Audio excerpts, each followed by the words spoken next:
పొద్దున్న లేస్తే మనుషులతోనే పని చేసుకుంటాం కదా, అవును. మనుషులు ఎవరు. సరే, ఐ లవ్ యూ.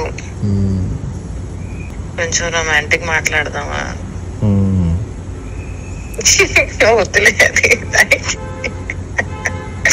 సమ్టైమ్స్ నాకెలా అనిపిస్తుంది అంటే మన ఇద్దరము డిబేట్ కి ఎలా కూర్చోగలుగుతాము ఒకరినొకరితో, ప్రేమ మాటలకి ఎలా కూర్చోగలుగుతామే అని చెప్పి ఫీలింగ్ వస్తుంది తెలుసా.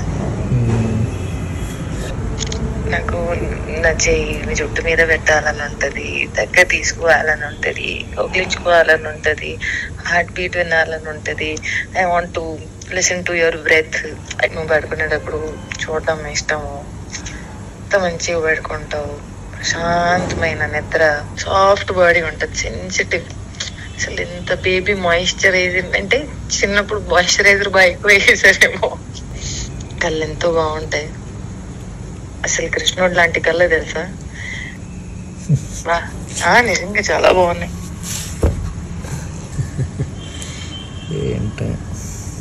నేనే నిజంగా బాగుంటావు, చాలా అందంగా ఉంటావు, చాలా చాలా చాలా అందంగా ఉంటావు. నవ్వు ఇంకా బాగుంటది, స్కిన్ ఇంకా సాఫ్ట్ గా ఉంటది, మళ్ళా బంప్ వస్తూ ఉంటది, చేలో ఆమ్ బంప్ ఉంటది కదా బైసెప్స్ ది, అది వస్తూ ఉంటది అలా పెట్టుకుంటే అలా స్లైట్ గా. And once you are gone to sleep, బయట భూకంపం వచ్చిన మార్నింగ్ చూద్దాంలే, ఎప్పుడు పడుకుందాం. ప్రశాంతమైన లైఫ్, అసలు one straight line life. No cigarette, no మందు, నో ఎక్స్ట్రా తప్పు అలవాట్లు, నో ఫాల్తు గాసిపు, నో ప్రపంచము. నేర్చుకుందామా, ముందుకెళ్దామా, ఎలా ముందుకెళ్ళిపోవాలి, ఇలా ఆలోచిస్తే 1,00,000 మంచి క్వాలిటీస్ ఉన్నాయి.